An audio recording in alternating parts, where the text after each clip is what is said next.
Možda da kažemo nešto, koji su onda ti strukturni smjerovi cenzure? Je li to problem da se neki sadržaji ne mogu u medije, načini? Ja mislim više načini nego sadržaji. Jer danas problem to, ajmo ovako ću neke anegdotske, danas se može varati istinom. Danas se dakle može ne prešućivati činjenice, ali ih se tako pakovati da ti ne znače to što bi trebale značiti, ajmo tako pojednostaviti. Dakle, nije samo problem da neka tema dođe u medije, nego puno više danas problem na koji način, za koga, protiv koga i tako dalje. Dakle, ja mislim da nije toliko problem kako velim još, da ono nema načina da se nešto kaže, nego te volje i ciljne neke publike ili ne znam što. I sluša i ne znam. Dakle, treba znati kome i šta. I tu su nekakve, kada ova cijela priča o novim medijima, je vrlo paradoksalna. S jedne strane ima tehnološki neki boom i kriza, čini se svako može biti medij, tehnološki sve dostupno, svako ima mobitel, blog, web stranicu, ne znam šta, a s druge strane rezultat toga nije nikakvo, usprkos svoje ideologije umrežavanja, ona je paradoksalna.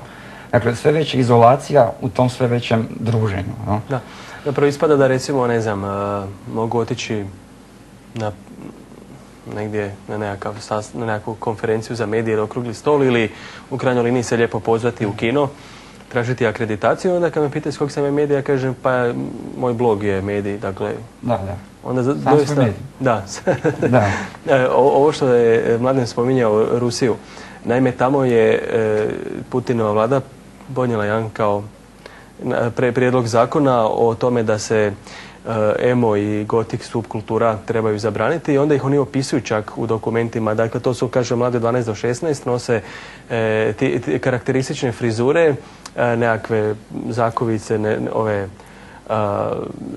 karakteristične jakne, pa ne znam, hlače, pa nose ziherice i tako dalje. I sad, jer su oni kao suicidalni i tako dalje, mladi upadaju u depresiju kada to slušaju. I sad, s druge strane, recimo danas će, mislim, početi suđenje, ili su se tek očitovali pred sudom, 20 neonacista koji su ubili, odnosno skupina koja je ubila 20-ak ljudi. Uglavnom su to doseljenici iz Afrike, Azije ili Srednje Azije. I iz bivših sovjetskih republika, a to nije zapravo sve. Samo u prvih 5 mjeseci ove godine je ubijeno 57 imigranata ili nepodobnih. Zapravo u Rusiji, dakle, buja taj neonacizam. To su neviđeni razmjeri. Mislim najviše u svijetu da ga ima baš u Rusiji. Sada recimo tamo mediji o tome šute, pa onda samim time, a i ne postoji ova kritična javnost, kritična masa koja će u jednom trenutku reći ok, ovo je društveni problem. Zašto sam sve to rekao?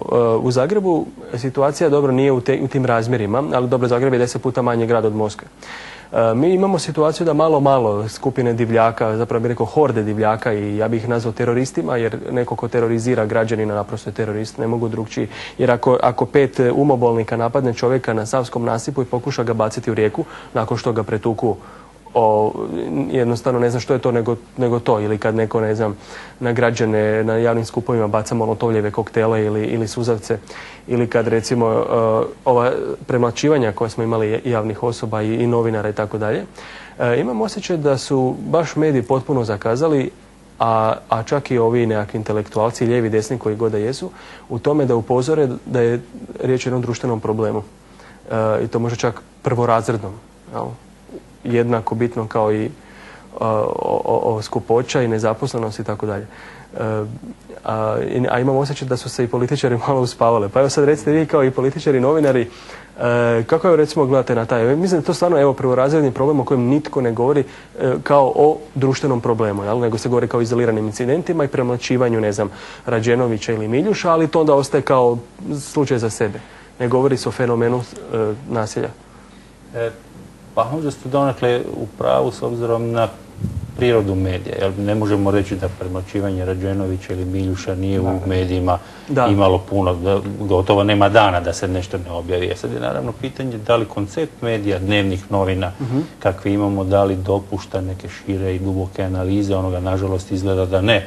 I da zato možda nema niti publike, ali da bi intelektualci pa i političari naravno morali biti svjesni dubine problema i onog svega što je iza toga, da je to i više od te strašne činjenice premlaćivanja, da je pokazatelj da je jedna mafijaška struktura ovladala, neću reći državom, ali dobrim dijelom našeg društva, to bi se moralo naravno dogoditi. Isto tako, kada je riječ o tim pojavama neonacizma ovdje ili ondje, sasvim svejedno, uvijek treba biti svjestan toga da to jest i može biti vrh ledenog brijega koje se uvijek lako zakotura i na kraju krajeva povijest je pokazala da neprepoznavanje takvih totalitarističkih pokreta, zvao se on nacizam, fašizam, staljinizam ili ne znam koji izam, na kraju društvo vrlo skupo plati, vidjeli smo to i milionima nevinih žrtava. Da, čim se da imamo nekoga. Halo?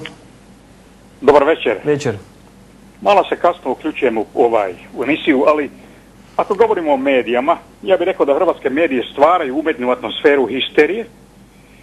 I kad vi pogledate druge gradove, na primjer Kingston, Jamaica, koja je prošle godine imala oko 1600 ubojstava, Houston, Texas, 800 ubojstava, mi govorimo o nekakvoj mafiji, a niko ne govori o ključnim problemima kao dekomunizacija.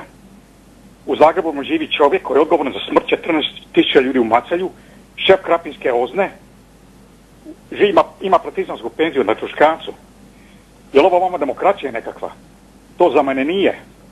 I živimo u državi gdje nikad nije izvršena dekomunizacija, lustracija personalna i znanstvena i nama kosi udba, ofucani kadrovi kosa i udba vladaju državom, od državnog vrha do dna i najveći zločinci i povijesti jugoistočne Europe hodaju po Zagrebu i to je za mene sramota. Ovo drugo su samo dimne zavise. Ja bih rekao, to je sramota za ovu državu, jer ovo za mene nije Hrvatska, nego Kroslavija. O tome niko ne govori. To je sramota za naše medije, gdje postoji medijska blokada i 150 novinara koji su radili za Kosa i Udbu i još do dana nas rade. Oprosti, nisam samo razumio ovo. Kakva Slavija? Kroslavija. Aha, Kroslavija, kužim, da. Da. Dobro, hvala. Ok, hvala lijepa. Imamo još jednog, ajde pa ćemo onda pa ćemo onda na oba. Halo? Aha, otišao. Dobro. Kad dugo govorite, onda ovi drugi koji su na liniji odustanu. Pa kažem, pokušajte biti sažeti. Ali evo, ovo je recimo, da. I ja ću još samo dodati na ovo što je rekao gledatelj za slučaj onoga Beline, ili kako se zvao, kojega je predsjednik Mesić odlikovao, za koji je navodno sam napisao da je izvršio nekakav ratni zločin ili tako. Sad...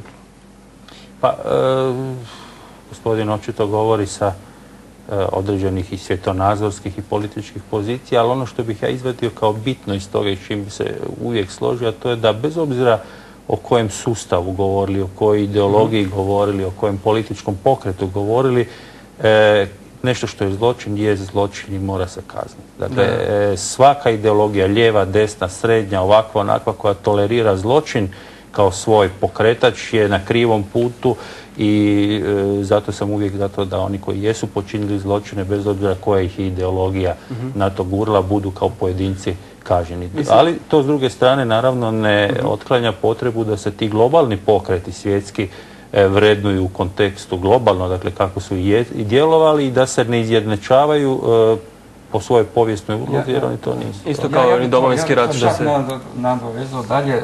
Mislim da je čak, naročito kod nas, kontraproduktivna upotreba ovih pojmova totalitarizma. Jer oni vrlo popreko dođu do toga, čovjek je nemoćan pred sistemom, tu su totalitarni fašizmi, komunizmi, ne znam šta, a mali ljudi...